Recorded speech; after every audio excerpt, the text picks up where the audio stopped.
Hello everyone, today here is Arlene Osama and this is a video demonstrates how to perform the oral suctioning procedure. Hi Renee. Hi Wendy. What are we going to do today? Today we're going to demonstrate how to do oral suctioning. Okay. And how would you determine whether or not we needed to do that? Well, sometimes people have difficulty swallowing secretions, so sometimes after stroke, sometimes when people, when their condition is just deteriorating, they just become very weak and they can't clear they can't even swallow their own secretions.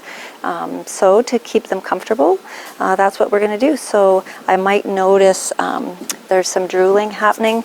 Sometimes it's foamy, sometimes it's not. Sometimes I might be concerned that it's going to interfere with their respiratory status, and so I'll come and I'll talk to the patient and say, I think I'm just going to suction out your mouth to get rid of some of those secretions and make you more comfortable. Okay. Okay? And is there, do you have to do anything, personal protective equipment for yourself? Yeah, so it's always about a point of risk assessment. So in this case, I've done this skill before. Sometimes the patient will cough, so I'm going to actually put a face shield on. Glasses by themselves are not sufficient. Okay, so just for the purpose of the video, I'm going to leave the mask off just so that my voice can be heard. Okay. But it's a really important thing to remember. I could also put a gown on.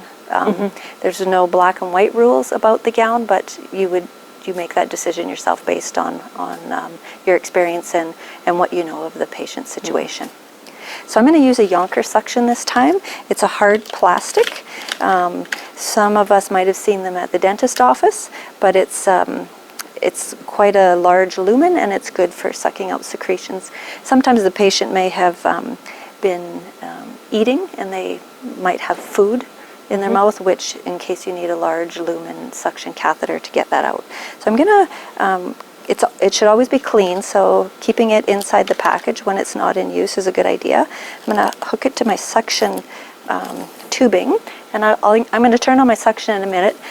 The one thing we need to remember is you need some water because you need to test your suction system, and then after you do your suctioning, you need to clean out that system with that same water. Okay. Okay? Okay. Okay, Mr. Jones, I'm just going to suction out your mouth. So you just come in the side of their mouth and you suction around. Sometimes you can get it under their tongue.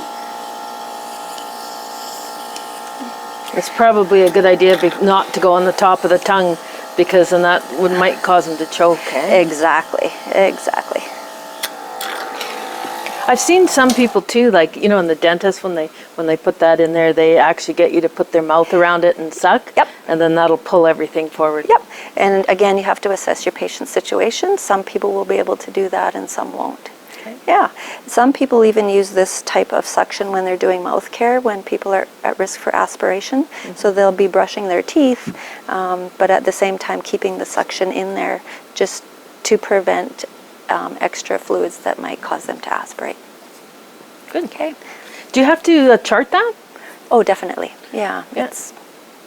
And you're charting that you suction them. Do you say anything about secretions? Or? You should always note what this. You should always, if this is your intervention, you always chart what were your observations before that led you to decide on this intervention, and then what was the result afterwards. It's that nursing process. Okay. Yeah. And I think, if at all possible, have your patient upright because obviously they're having trouble with their secretions, so their risk of aspiration will be less if they can be upright when you do this. Okay. I hope that you got benefits from this video and thanks for watching.